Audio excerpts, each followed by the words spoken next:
So, hello and welcome to this session of Reeperbahn Festival's conference. I'm very happy to be here on site, face to face, at least with one speaker. And we're going to talk about the Global Nighttime Recovery Plan. My name is Annett Scheffel. I'm a music journalist based in Berlin, and I'm not only writing and thinking about music a lot, I'm also, as I live in a city famous for it, I like to dive into like the many vibrant, creative, and much loved nighttime spaces and communities. So exactly the places that will likely to be the last to reopen, throwing a whole economy, the nighttime economy, in a severe and increasingly vulnerable state. That's why today we want to talk about solutions, possible solutions. While it's not possible to be on a physical dance floor, how can this difficult and uncertain situation can be like envisioned in a new way, in a constructive way. I will talk about that with two consultants and activists that's actually stopped whining and, so to speak, started to actively search for safe and feasible strategies so that the nighttime economies can keep on going and like eventually survive. That's the goal. So I have here with me live on the stage Lutz Leichsenring. He is an entrepreneur, consultant, keynote speaker, and nighttime economy, culture, and community activist. He serves as a spokesman and executive board member of the Club Commission in Berlin. And he supports music and nightlife culture in Europe, and yeah, and organizes awareness campaigns. And in 2020, he initiated a website, nighttime.org, to inform like how COVID-19 affects the nighttime economy globally, and to develop the Global Nighttime Recovery Plan as a collaborative and practical guide for cities and communities to offer solutions. And connected live from Washington, we have Andreina Seijas. She is a researcher and international consultant from Venezuela and has more than 10 years experience with urban development and policy in the United States and in Latin America as well.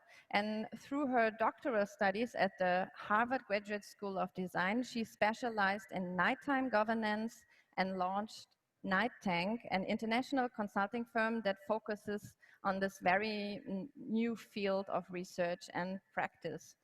So now that we have like the basic questions wrapped all up, I'd like to pass the word to Lutz, who will dive in a little bit deeper in who's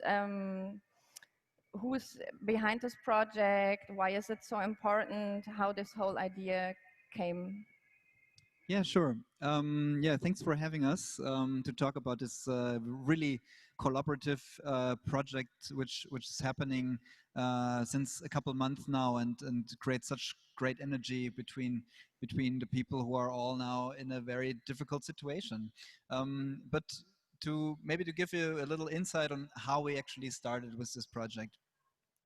Um, the Club Commission is an organization that is now was founded about 20 years ago, and it was one of the first organizations that was advocating for nighttime communities, speaking to city officials, creating kind of an atmosphere of a dialogue between the stakeholders. Because in many other cities in the world, as you can see, there is repressive systems. The nighttime is seen as something shady, not really seeing the benefits of a creative community that is in the city. And it's often the case that it's getting pushed out of and gentrified. And through the last, let's say, 7 to 10 years, there was a huge development happening all over the world, creating these advocacy roles as a night mayor, as a nighttime director, or as a night commission or night council. So in every city they have their own system. Sometimes it's inside government, sometimes it's outside government, but they are all having the same goal to create a better dialogue and to change policies, to change the framework conditions in a city. And because we have now a network of about 70 cities globally who have this advocacy role, it was, of course, for us easy to connect each other in WhatsApp, through newsletters, and on our platform nighttime.org to really listen. What are the different challenges right now? How does politics respond to this? And so we had this chat on WhatsApp. We had like, I don't know, 70 to 100 people in this group, and every day we saw messages: what is happening here, restrictions there, quarantine, breakouts, whatever. So we had like a lot of information, and so we started in our small team in Vibe Lab to organize this content, to write articles, to put them online. And the idea of creating a plan that is now guiding as a like a practical guide, um, made from academics to people from who are in this kind of advocacy role, practitioners in nighttime, and people who work for the city, was then just an idea that we had Andreina, Michael Fitchman from University of Pennsylvania, Mirik Milan from Amsterdam, and Diana Rezelis, who works for the Humboldt Foundation. And so this was the core team, and now it grew to, Andreina, what you say, more than 100 people now who are all involved in creating this plan. So it's a huge number, and it's we already published 2 chapters where maybe Andreina can talk a bit more about, and there are several chapters upcoming. But maybe to give you a brief idea, why are we doing this? It's very necessary to approach your city officials not just with emotions, with let's say blurry ideas that you have, that you brought up from different cities, that you really have something written down, um, presenting, discussing in your local environment with stakeholders, and then create a lobby, an advocacy, and to create something that is also not just responding to the current crisis, but really develop something which is maybe helping us for the next 5, 10, 15 years to create something better out of this crisis than we used to have, because we are representing a very progressive scene. So my ambition would not be to go back to normal. We have to be better after this crisis, and hopefully we can help with this plan on this journey. Yeah, better means like more resilient, I guess, you know, to protect the scene, because it's like easy to it's very vulnerable to these restrictions that came with the pandemic. So maybe it's better means in this case make it more resilient or more diverse, like Exactly. yeah. Resilient, but also, for instance, if we're talking about creating cities that are open 24 hours, that is something which maybe now we can push, because we learned in this crisis that COVID-19 isn't as threatened in the outdoors or in the open air space. So it's definitely something where we can now maybe change regulations, but not just for the next 3 months, maybe for the next 5 years. So really to create more transparency, more openness, more flexibility is something that we are aiming for. Yeah, so maybe, Andreina, maybe you, Lutz talked a little bit about like you were in this chat and all this people were talking about like different challenges that came together from the 70 cities you said. So what are maybe like combining all those data, what are the biggest challenges right now? So is there like some points that you can point out that are like the I don't know, like the connecting tissue of the problems of the people? Definitely. First, thank you so much for having me today. I'm sorry I can't be there in person, but I'm happy to be part of this festival. So one thing that's very important to understand and to realize is that before the COVID-19 crisis started, already nightlife, hospitality, culture, creative industries were quite vulnerable. And we saw many symptoms of this. We saw the disappearance of clubs and creative spaces in some of the world's largest cities. We saw the rise of online retail and how that led to the disappearance of small businesses and traditional mom and pop shops. We also saw how former industrial and commercial areas became mixed use, and we saw conflicts between residents and existing cultural venues. So we saw these symptoms before COVID-19. And when it arrived, when this crisis arrived, of course, the nature of this crisis has hit a very important aspect, which is our capacity to socialize, our capacity to connect with others. And also, it's important to know that the night and nighttime activity in cities has been traditionally a highly regulated space. And what we see now through different responses to the crisis is that the crisis, although it has had devastating impacts over these industries, it has also created an opportunity to make these highly restrictive space more flexible. And we see how cities around the world are using space in a very creative way. They're opening up streets, taking away space from cars and giving it back to people, to restaurants, to venues to operate outside. How we see new collaborations, new actors being part of this mix, as Lutz was saying, how night mayors and nighttime advocates have become involved in this global network. We have now more than 50 cities that have nighttime mayors and nighttime advocacy organizations around the world. But beyond that, academia is becoming involved and connected to. The night is becoming a new field of research and practice. And we see how the crisis brought all these people together to rethink these scenarios for the future. So the question is, we have all kinds of experiences and all kinds of activities and new tools and new solutions coming up from different parts of the world. And the idea of this global nighttime recovery plan is to bring them together in this collaborative platform. The question is, when you ask about what's coming up and what are the challenges for the future, is to understand which of these tools will prevail. Which of these solutions, this tactical urbanism or these open streets or these flexible liquor licensing, which of these things will continue in the future, really reshaping our industry? And it's important to take into account some challenges. Of course, we need to think about what's going to happen now when the weather changes in the Northern Hemisphere. As our cities experience colder weather, how are we going to, we had the opportunity during the summer, as Lutz was saying, to take advantage of open air nightlife. How are we going to do that now in the winter months? We need continuous financial support beyond specific loans. We need more continuous grants and support for our most vulnerable creative entrepreneurs and independent venues.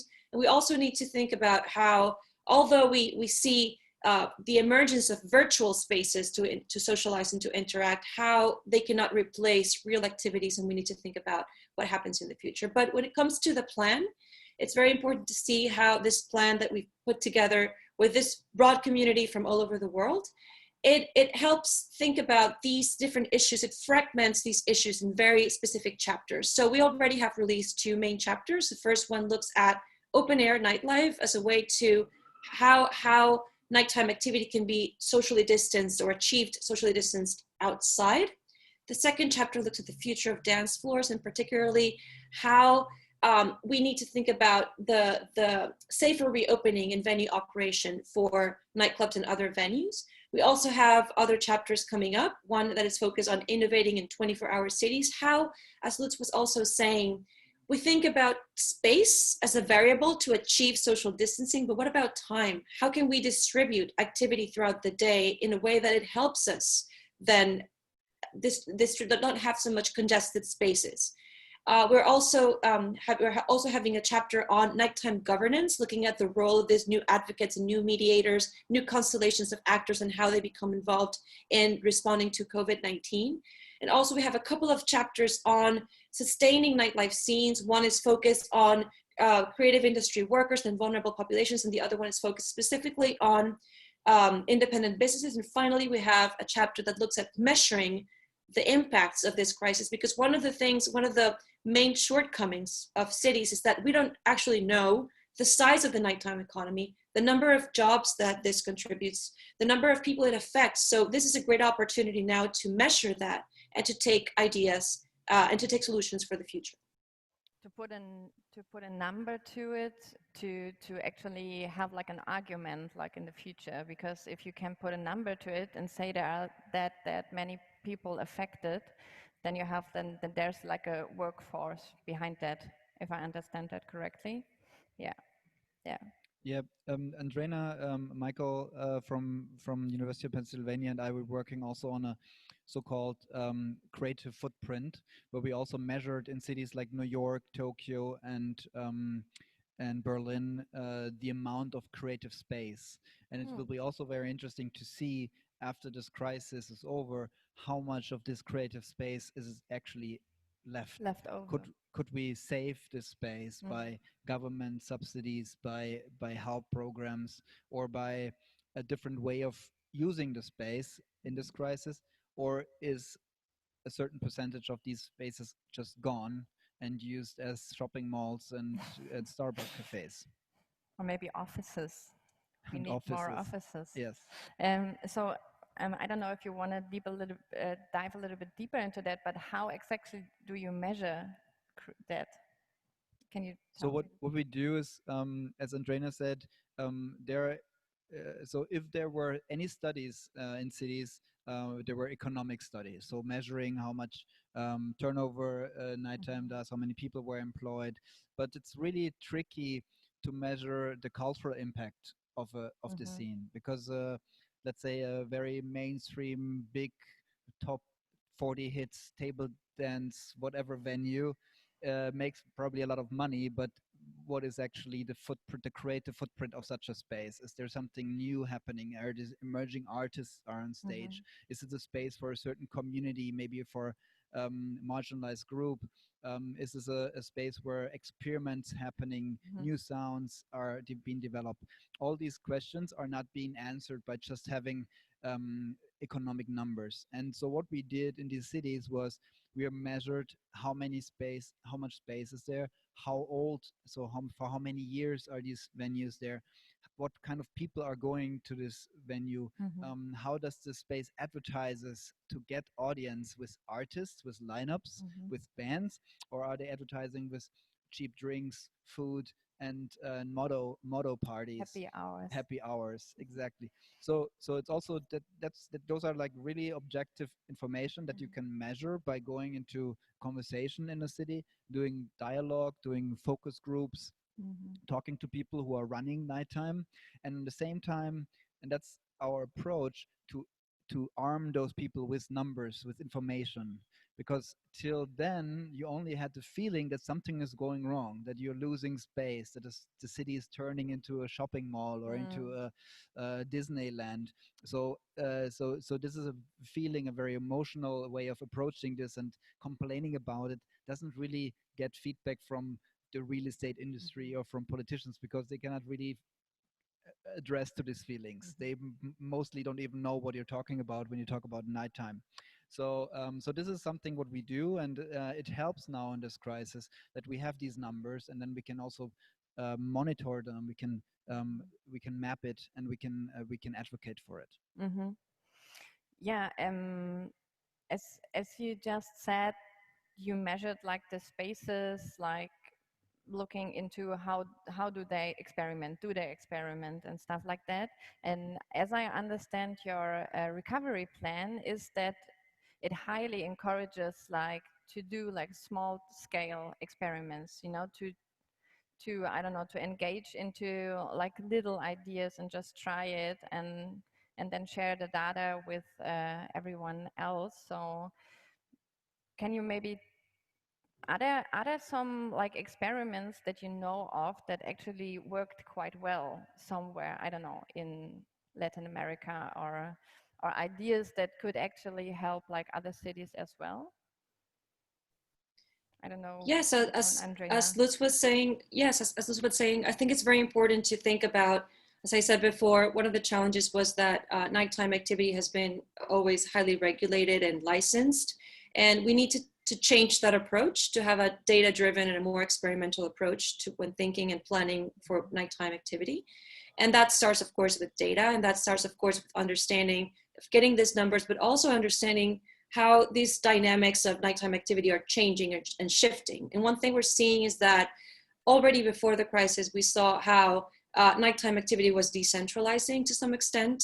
We see how there's a rise of neighborhood and local level initiatives that will probably continue to grow because of the crisis. So as we see more people working from home and more people working from the place where they live, they will need to access nighttime entertainment and leisure and culture where they live. So we see how we will need this small scale development of cultural activities, of music, of entertainment in neighborhood at the neighborhood level.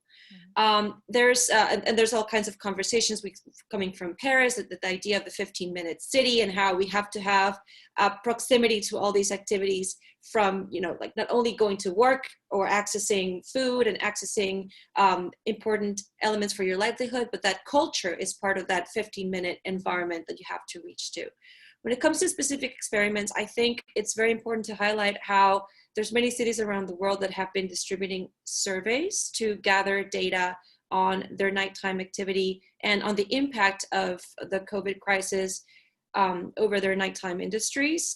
This range from Los Angeles, Philadelphia, New York City, Madrid, also cities in Latin America like Tegucigalpa in Honduras have been gathering information on what's the impact of nighttime activity, of the crisis on their nighttime activity, particularly to understand who are the most vulnerable populations, who are the most vulnerable actors within this ecosystem. Because I think it's important to think about this in terms of an ecosystem. We think about nighttime activity in a city involving all kinds of actors. And as I said before, nighttime industries have been growing steadily after the recession. However, they have been known always for their low profit margins and their limited worker protection. And these vulnerabilities now have come to the surface as we see how these people are more vulnerable than ever. So I think gathering information is very important. As I said before, there's different kinds of experiments. We invite you to look at the chapters 1 and 2 of the Global Nighttime Recovery Plan. There's very interesting experiments and different practices. We like to call them practices instead of best practices because we're all trying to test the waters here and try to see what works best for the future. But there's all kinds of experiences from Paris, from Vilnius, from New York City, from Italy, from London that could be interesting to consider by different parts of the world and to adapt to local needs and local preferences. Yeah, I can maybe elaborate a bit on what are these actual experiments look like. So for instance, in Berlin, there was a lot of activity from the city and the club commission to provide public space for raves, for little concerts, for outdoor activities, public outdoor activities, and also to make sure that you're not getting shut down by neighbors and police all the time. So you get also a bit of flexibility of using this outside space. There are experiments happening in some clubs in London, Village Underground, which for instance shows that that the need of bike repair and bike sales was skyrocketing in the crisis, and so they also transformed their space temporarily to adapt to that situation and used it for this turn. You also probably heard about art exhibitions that are happening in clubs like Schwutz or Berghain, where also people really have high level exhibition experiences where they're also willing to pay entrance fees. I'm not saying that all of these activities are really compensating all the losses that you have, but one important factor of having a nighttime institution such a also restaurant, a bar, a club is to employ people, to have your team together. I talked to club owners who said, if I would have to kick out all my employees, I probably would close the whole place anyway, because to lose the place, and even if you can save it at the end, to have no people because they're looking for different jobs and you have to start from zero, that is not possible, because that is part of the success of a restaurant, of a bar, of a club, to have the booker, the waitress, the bar people, the wardrobe, even the door people are so essential to have a this whole kind of experience, and that makes a club or another institution unique. So these kind of examples are we are willing to share. Andreina also told about Vilnius, who was one of the first city who said, let's get everybody outside, let's use the pedestrian areas, the city inner cities for the restaurants and bars, and have it, covered the whole like inner city. Um, The which was streets as well. this like Not as long as it's like as long as it's possible, but they really were very flexible with this, and it just was a very smart idea because they were in the media with it. They showed there is activism, there are people doing something, and it just also paid off financially. So I think cities should go into trying out, doing pilots, showcase, bring on a very local level people together and work on solutions, and we try to get those solutions, not only best practices but practices, and write them down and share it worldwide. Yeah, to just like use the situation we are in, which is actually a huge social experiment as well, as a situation where we can like test those activities, right? Where we can test what happens when we use a pedestrian in another way that we actually do, or can we just use a club at that daytime? Can we, can we switch the things what we do in the spaces to, I don't know, can we make that flexible? So It's interesting to see how innovation always precedes regulation, and how sometimes it's interesting to see how these new dynamics can shape regulation. So ideally, we'll see how these experiments will, in the long run, as I said, the question is which of these will prevail, and how they could adapt to the new ways that people are socializing. So maybe we'll see that this calls for more outdoor activity, this calls for different types of collaborations, this calls for de-escalating conflict in a way that involves other non-state actors. So it's interesting to see how these tests can then, maybe some of them can be here to stay. What we also could see in the whole development now, that that cities are much more focusing on their local artists, because they also have to, because in the beginning there were not even hotels where you could stay, and flying was like not a good then idea. and then the travel bans and everything. So so really to refocus on your local talent and give them a chance and give them a stage and also work with them long term is something that is also a chance for our communities to give emerging artists more attention, a stage, a local stage. It's not really the case everywhere that you appreciate you the local talents. I remember underground resistance when they started off from Detroit, as one of the first techno collectives. Nobody knew them in Detroit, but they were famous in Berlin. So Yeah. it's something that is also, I think maybe we appreciate this more, and gives also local talent a push on the long run. Right now, it's probably still very hard to find a stage, but also a well-paid job. I'm very aware of this, but I think the recognition is there. Yeah, and it's also about not only for the cities to see what is actually the creative talent that we have and how can we use it, but also for like the artists and musicians and nighttime economy people to see what can I actually do here where I live. I don't have to go like around the world to do my job. Maybe I can just exactly like use the space that I live in. So it's connecting with this 15 minutes idea, to bring everything closer together, and yeah, and maybe shifting from that. We also talked. Andreina did a lot of research on policies and nighttime Yes. governments, and this kind of things are also being discussed again. And we also see that this also. I'm trying to maybe focus a bit on the positive side of this Yeah. crisis. We all know the negative, but I think one of the positive impacts is that if you talk to city officials or to different stakeholders, they are showing much more openness towards new ideas than they used to do.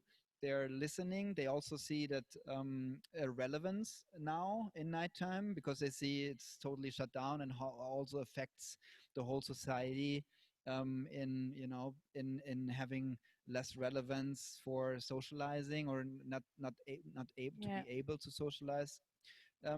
So I see this as a chance, as well as also collaboration with technology companies. Um, I would say a lot of creative communities stayed in their bubble and didn't really care about digital tools, Mhm. about using different technology which is out there. And now I think we're much more familiar with it. We're much more open to try things out and establish in our workflows.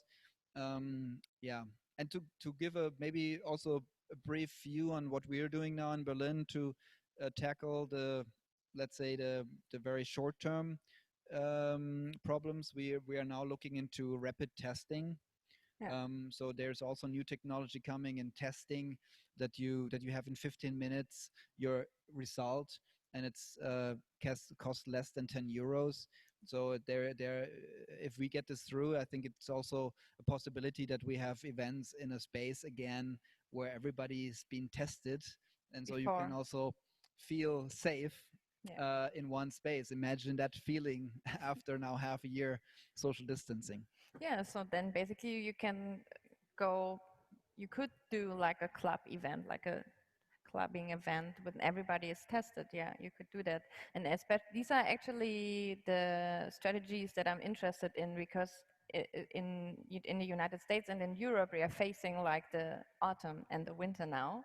So this is actually clever that you started that the first chapter is like the outdoor chapter, because it's helping now, but in a foreseeable future. Yeah, I can maybe also add to this. We think that we have to go a bit longer in the wintertime to outside Yes. than we maybe used to do.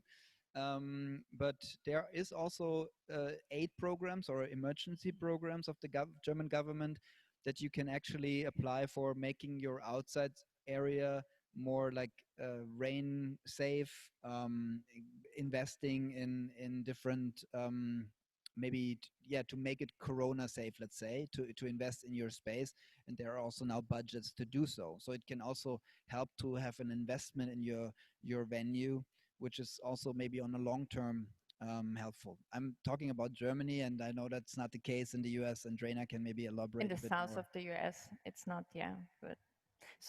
But Andreina, because you're like specialized in nighttime governance. So if let's say I'm like in a city, working for a city administration in like a small Italian town, and I'm just approaching your project and the recovery plan, and ask you, how can I get involved? What should I do? Like, when I want to do this for my city, I want to have like experiments and a network of nighttime economies in my city. What would you answer if on a basic level? So what would be like the first points or the first steps to get engaged? Yeah, sure. So one important thing to note is that there isn't a one size fits all approach to nighttime Mm-hmm. governance. It's very important to recognize that each city and each country has a very different. We have to look at regulatory precedents. We have to look at what kinds of regulations are already there. What is the governance tradition? How is government structured? Because one thing that we've seen, particularly in this crisis, is that nighttime governance and regulation happens at different levels of government. So you have the city has certain powers, but then you have state level, but then you have regional authorities, or you have state authorities, and there's different authorities speaking to each other and making decisions, and articulating these decisions is a very important step.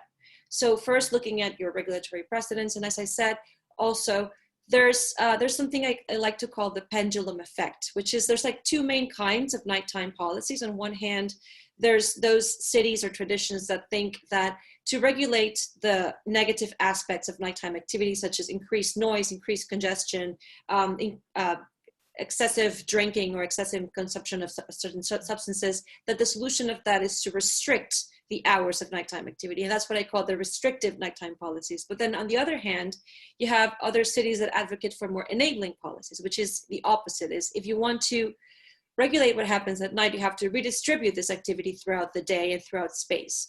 So what I call the pendulum approach is this shift from one extreme to the other. And this happens constantly when there's a crisis.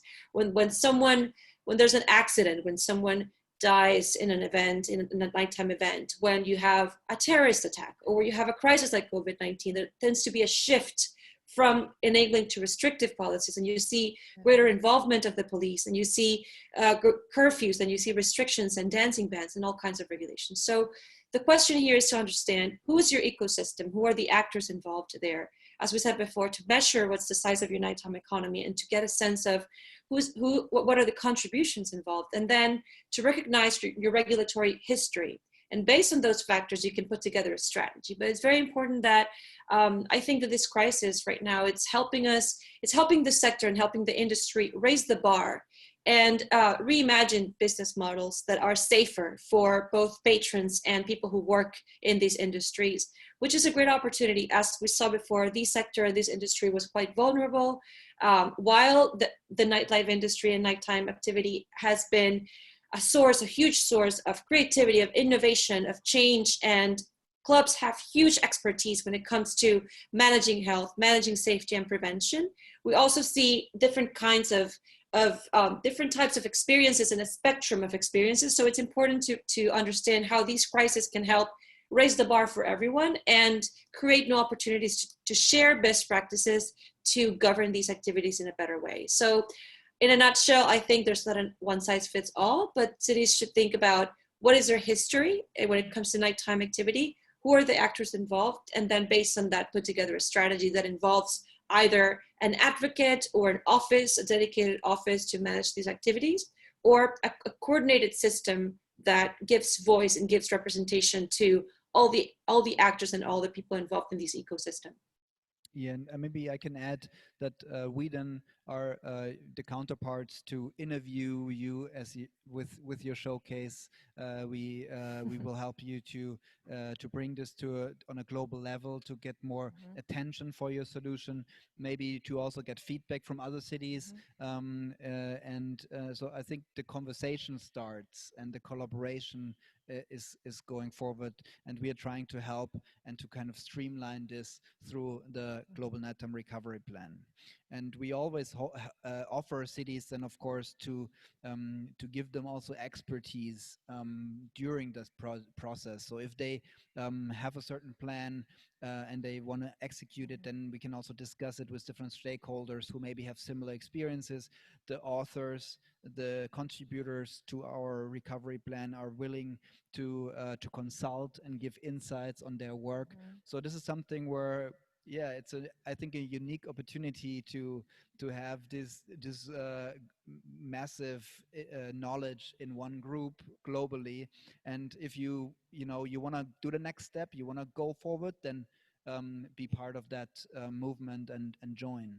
Yeah, join the conversation actually, to grow the network. So because as I understand your project, it is based on that idea, like a work in progress. Everybody can join in.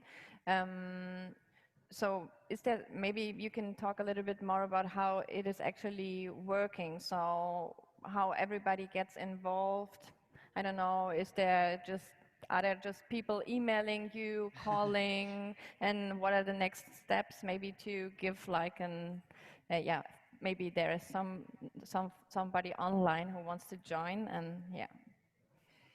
So I can say that it was a great initiative by Vibe Lab that started when this whole crisis started to launch a call for practices and a call for ideas, and we received all kinds of information and all kinds of interest. And I think that's something that's very important to mention, that there has been such a great response and such a great community articulation in response to this crisis. Like, everyone came together recognizing how we're all facing similar challenges and the opportunity to work together on this. So there was a call for practices that led to a preliminary list of ideas and a list of contributors. Based on that list, we identify these main topics that I talked about before that have led to each of these individual chapters. But however, throughout this process, we've seen we come across so many ideas on a rolling basis. There's experiments popping up here and there. There's people who reach out to us. There's events, all kinds of virtual events, conversations, talks, webinars that have happened that have led to new ideas, as well as we said before, experiments. How this collaboration has also sparked new potential to collaborate. But I don't know, Lutz, if you want to add to that. But I think essentially it's been the outcome of I think after the crisis, after the initial shock, when we saw, okay, everything's paralyzed, there's curfews, we can't leave our homes, what can we do? We saw a very positive response from all over the world, and people from academia, experts, activists, business owners, artists, everyone came together and expressed their interest to be part of this. So I think that's one of the main contributions of this plan, is that it brought together a large group of people and constituencies. Yeah, and on a very practical level, we have weekly calls. We have for each chapter separate calls. There is a chapter lead, somebody who's basically laying out the content and the different the structure of the report. And we have a time frame to publish a report every 3 to 4 weeks. So the next chapter is already in the making and be published. And of course, things are changing. So maybe we add some more information to one of the previous chapters in the future. So it's an ongoing process. We are working digitally. We can access anytime and connect it to each other. And what we also do after every chapter, we have a call, basically a meet the authors, meet the contributors. So you can raise your questions. You can meet everybody in a Zoom call. And we have always like 50 to 70 people joining those calls, and it's really nice to have from India, from Sydney, from anywhere in the world, people joining in, asking their questions, listening to the examples that lead in the chapters. So this is something that I find, maybe the only thing that I find really beautiful about the Corona or the COVID-19 pandemic, is that you can see that the crisis is like a chance, like there's an opportunity here, because people in crisis, they come together, they change direction, they re-envision, they rethink, they question, and they come up with new ideas, which is actually what we are seeing all over the world in different topics, but especially, I guess, like when you think about nighttime economies, because they have to like rethink everything from scratch. So Beautiful final words, yeah, I would say. actually. Yeah, I was just thinking that because Andreina talked about that so many people like got in contact, and yeah, so keep on going, keep on talking, grow the network. Thanks for James. having us, and thanks for joining, Andreina. Yes. Thank you for having me. Yes. Yes.